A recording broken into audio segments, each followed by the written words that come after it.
Chapter 8 question 1 answer is false, because जो pre operative expenses होते हैं जिनको हम कहते हैं कॉमर्स की भाषा में prior commencement expenses, commercial production शुरू होने से पहले वाले एक्सपेंसेस, तो इन एक्सपेंसेस को जनरली कैपिटलाइज किया जाता है, इसलिए कैपिटल नेचर एक्सपेंडिचर होते हैं, रेवेन्यू एक्सपेंस नहीं होते।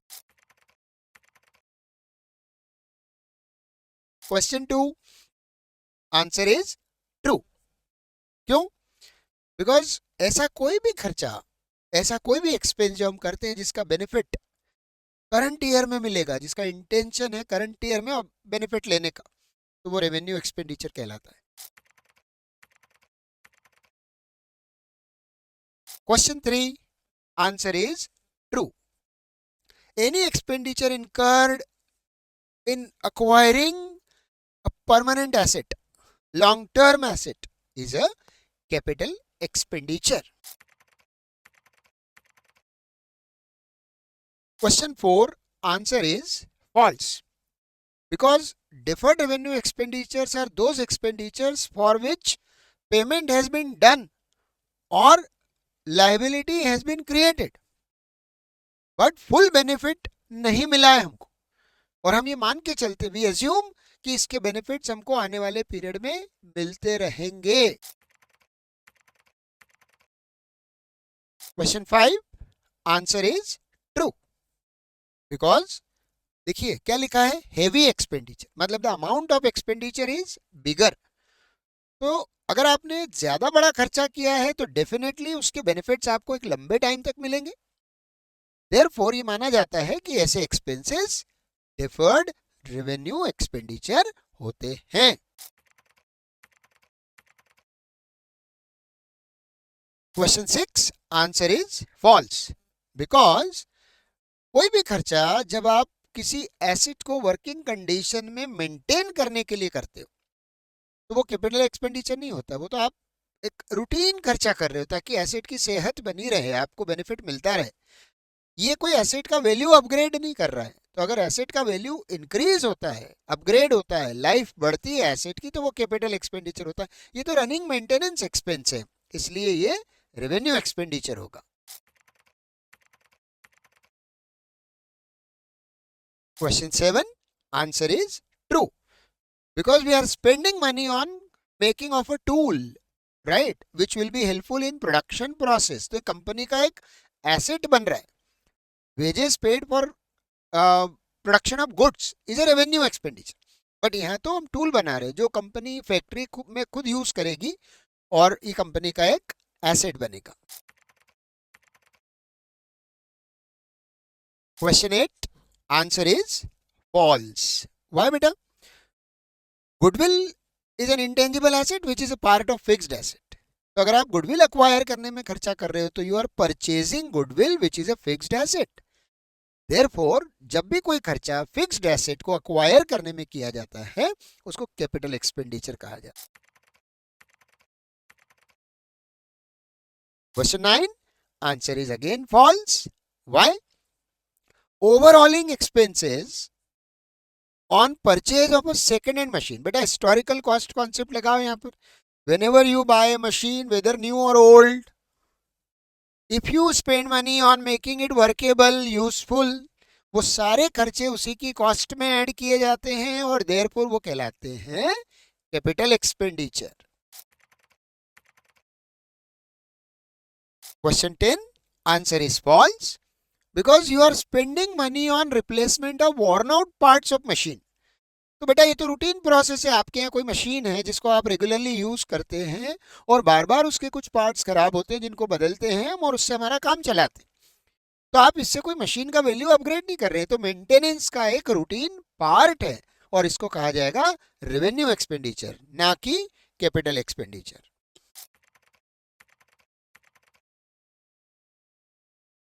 Question 11 answer is true, because आप जानते हो बेटा एक्सपेंसेस जो रिकरिंग नेचर के होते हैं, जो बार बार होते हैं, राइट, वो रेवेन्यू एक्सपेंडिचर कहलाते हैं। यहाँ क्या कर रहे हो आप, अपनी फैक्ट्री का व्हाइट वॉश हर 6 महीने में करा रहे हो, तो ये तो बार बार होने वाला खर्चा हो गया, revenue expenditure. Question 12 answer is false. Why false? कोई भी फिक्स्ड एसेट को जब हम राइट ऑफ करते हैं, राइट, यानी कंज्यूम कर रहे हैं, उसका एक हिस्सा करंट ईयर में कंज्यूम कर रहे हैं, एग्जाम्पल डेप्रीसिएशन, ये कैपिटल एक्सपेंडिचर नहीं होता है। हर साल राइट ऑफ किया जाने वाला हिस्सा जो है, जिसको डेप्रीसिएशन कहते हैं, वो रेवेन्यू एक्सपेंडिचर है।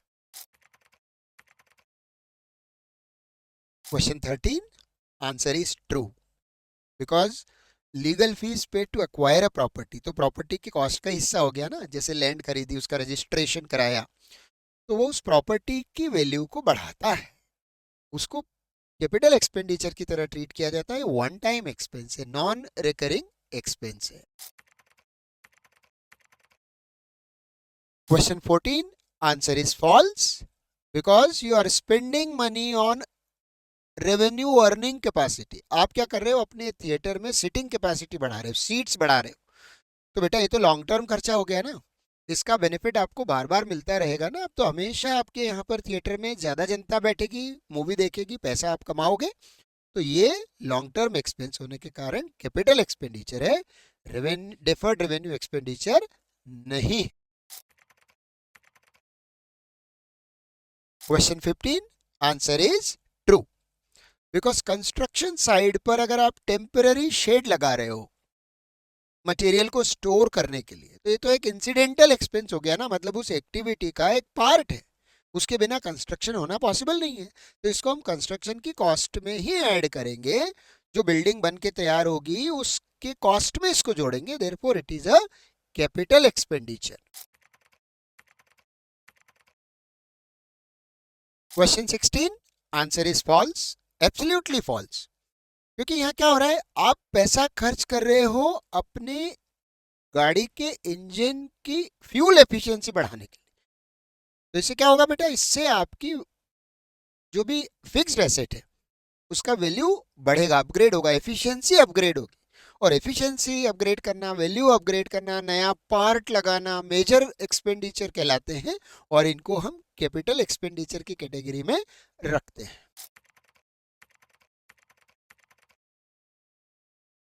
Question 17 answer is false, because जो इनॉग्रेशन एक्सपेंसेस है, वो लाल रिबन काटने वाले खर्चे होते हैं ना, चिप्स और सब समोसा खिलाएंगे, लोगों को बुलाएंगे, इनॉग्रेशन पार्टी रखेंगे, ओपनिंग सेरेमनी, इसका कोई आपको लंबे टाइम अगले साल बेनिफिट थोड़ी मिलेगा, ये तो वो खर्चा है जो हो गया, बस फर्स्ट ईयर में हो गया, खत्म हो गया है खर्चा, तो इसको अपन कैरी फॉरवर्ड भी नहीं करते, इसको रिकरिंग जो करंट ईयर का एक्सपेंस है वो मान के सेम ईयर में इसको राइट ऑफ करते हैं, इसको बोलते हैं revenue expenditure.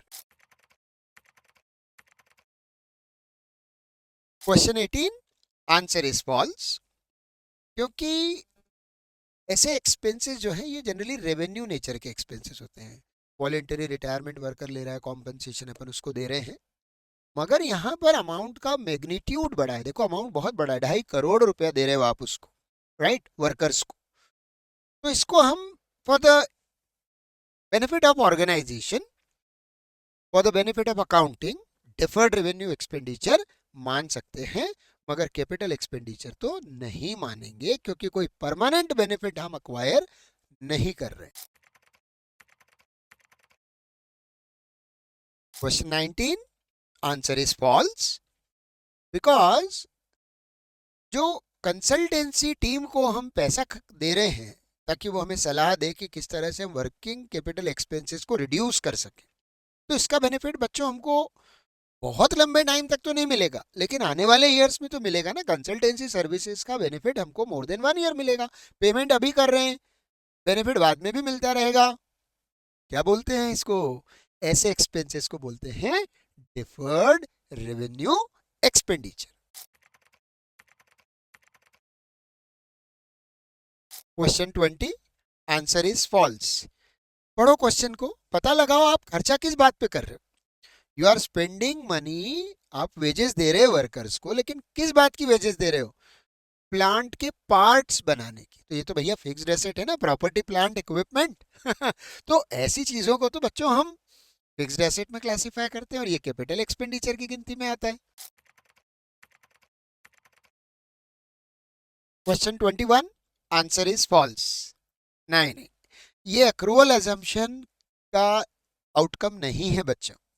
Classification of capital expenditure, revenue expenditure, capital receipt, revenue receipt is given by going concern assumption.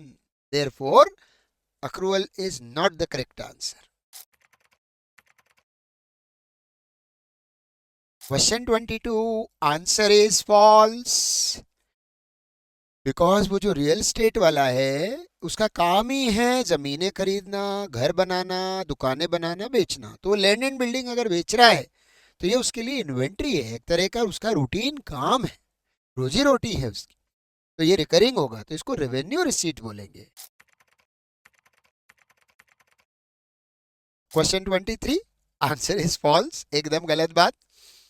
हमको बताया गया बार बार, at the time of purchase of any asset when we spend money to make it useful, to make it workable, to increase its efficiency, चाहे नया खरीदे second hand खरीदे, उसको यूजफुल बनाने में जो भी खर्चा आता है वो कैपिटल एक्सपेंडिचर होता है बच्चों, रेवेन्यू एक्सपेंडिचर नहीं होता।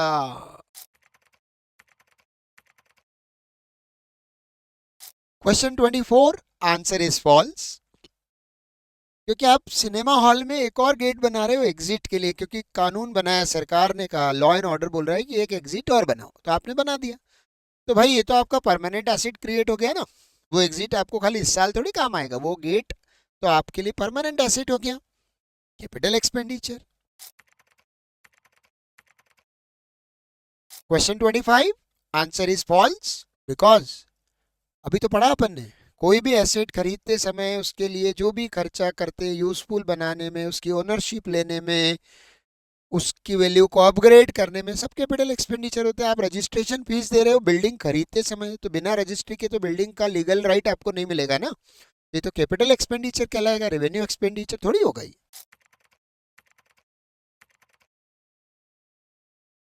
Question 26, answer is false, because जो टी गार्डन है जिसमें 4 साल बाद आपको प्रोडक्शन मिलेगा, उसके ऊपर आप मेंटेनेंस में खर्चा कर रहे हो, तो ये आपको कोई परमानेंट बेनिफिट तो देने वाला नहीं है, और ना ही 1 साल में देगा। अगर 1 साल के अंदर अंदर बेनिफिट खत्म होता तो मैं इसको रेवेन्यू बोल देता, परमानेंट बेनिफिट मिलता तो मैं इसको कैपिटल एक्सपेंडिचर बोल देता, मगर ये तो दोनों के बीच का हो गया, therefore deferred revenue expenditure.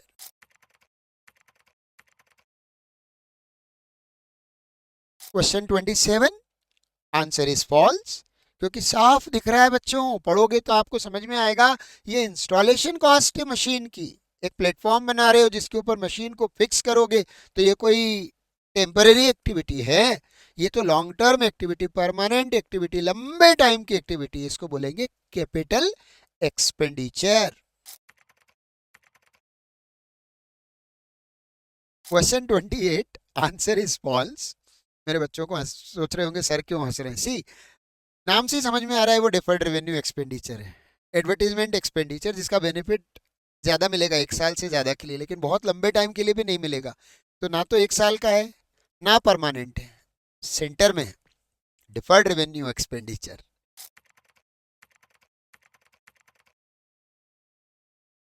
Question 29, answer is false, क्योंकि एक रेवेन्यू एक्सपेंडिचर है, इससे कोई भी जो डिसमेंटलिंग आपने किया या आपने उसको वापस कहीं जाके रीइंस्टॉल किया, एक जगह से दूसरी जगह शिफ्ट किया आपने अपने काम को, तो इससे बेटा क्या किसी एसेट का वैल्यू अपग्रेड हुआ, कोई एफिशिएंसी बढ़ी? नहीं ना। तो ये तो ऐसा खर्चा हो गया जो बिजनेस की लाइफ में आया, भले ही वो नॉन रिकरिंग है, भले ही वो बार बार नहीं होगा, लेकिन उसका बेनिफिट आपको फ्यूचर में भी तो नहीं मिल रहा, नहीं तो शिफ्टिंग कॉस्ट है, राइट। कोई एसेट अपग्रेड होता है, एफिशिएंसी बढ़ती, तो अपन कहीं इसको कैपिटल एक्सपेंडिचर मानते हैं, right, therefore it is a revenue expenditure.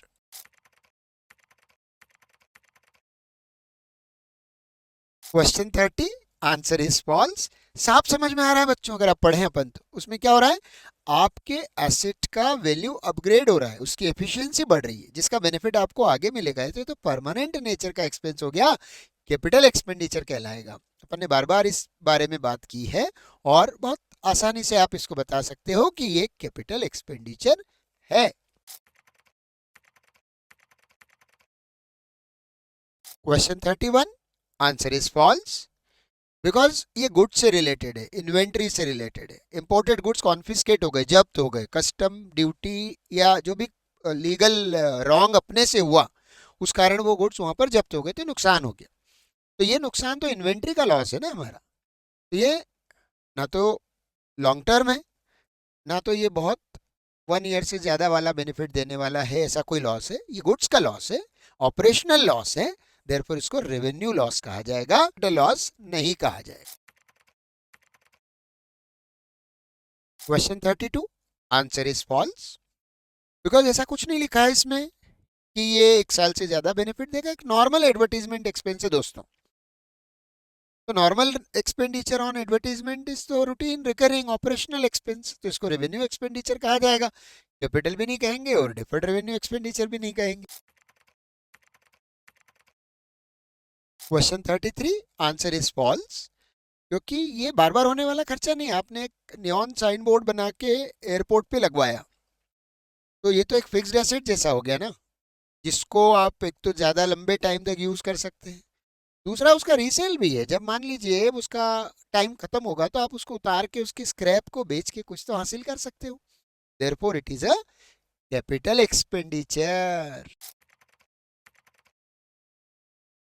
Question 35, answer is false, क्योंकि ये एक रेवेन्यू एक्सपेंडिचर है, कैपिटल एक्सपेंडिचर नहीं है। आपको यहाँ ये नहीं बताया कि पेटेंट की लाइफ आप कितने साल के लिए रिन्यू करा रहे हो।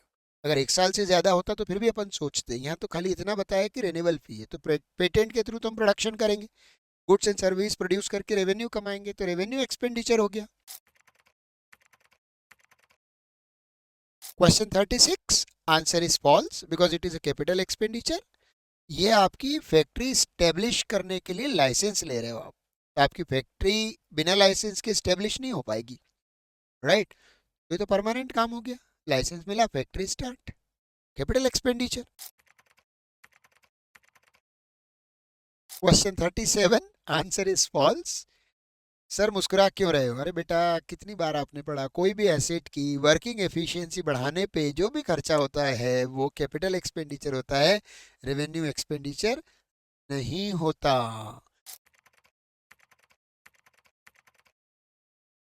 Question 38, answer is false, because it is a revenue expenditure. आपने लॉयर को फीस दी केस लड़ने के लिए कि भैया ये जो फैक्ट्री की साइट है जहां पर हम काम कर रहे हैं ये हमारी है, किसी और की नहीं। हम वो केस हार गए। अरे तो भाई साहब, ये तो लीगल एक्सपेंसेस हैं आपके day to day business life के, इस तरह के एक्सपेंसेस चलते रहेंगे, इनको रेवेन्यू एक्सपेंडिचर बोला जाता है, कैपिटल एक्सपेंडिचर नहीं, क्योंकि इससे कोई लॉन्ग टर्म बेनिफिट क्रिएट नहीं हो रहा, कोई कैपिटल एसेट नहीं बन रहा है, या ऐसी कोई बात नहीं हो रही है। Question 39, answer is false, because it is a revenue expenditure. बड़े बड़े शहरों में छोटी छोटी बातें होती रहती है सेनोरिटा। ये जो खर्चा आपने किया है ये वर्कर्स को रिमूव करने के लिए किया, बड़ी कंपनी है, ऐसे काम चलते रहते हैं, ये हमारा रेवेन्यू एक्सपेंडिचर है। Question number 40, answer is false. फिर बात वही आ गई हिस्टोरिकल कॉस्ट कॉन्सेप्ट की। एक नई मशीन खरीद रहे हो, उसके ऊपर इंपोर्ट ड्यूटी पे कर रहे हो, आपको अपने प्लांट को मॉडर्नाइज करना है, इसके लिए आप नई मशीन ला रहे हैं, इंपोर्ट ड्यूटी पे करेंगे तो ये तो एक्विजिशन कॉस्ट हो गया, हिस्टोरिकल कॉस्ट प्रिंसिपल के हिसाब से एसेट की कॉस्ट में ऐड होगा और देयरफॉर कैपिटल एक्सपेंडिचर कहलाएगा। क्वेश्चन 41, आंसर इज फॉल्स, क्योंकि वो काहे पे खर्च कर रहा है, देखो ना, रॉ मटेरियल पे, रॉ मटेरियल को इंपोर्ट करने पे पैसा खर्च किया, इंपोर्ट ड्यूटी दी है, तो ये तो इन्वेंट्री है, ऑपरेशनल कॉस्ट है, रेवेन्यू एक्सपेंडिचर।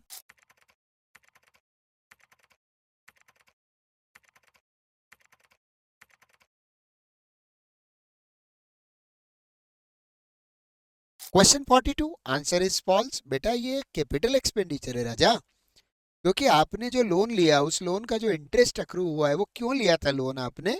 ये लोन आपने लिया था मशीन खरीदने के लिए, भले ही प्रोडक्शन स्टार्ट हुआ नहीं हुआ, कंप्लीट हुआ नहीं हुआ, उससे मशीन आई है, तो ये एक मशीन के कनेक्शन में हुआ है, इसलिए इसको कैपिटल एक्सपेंडिचर बोला जाएगा।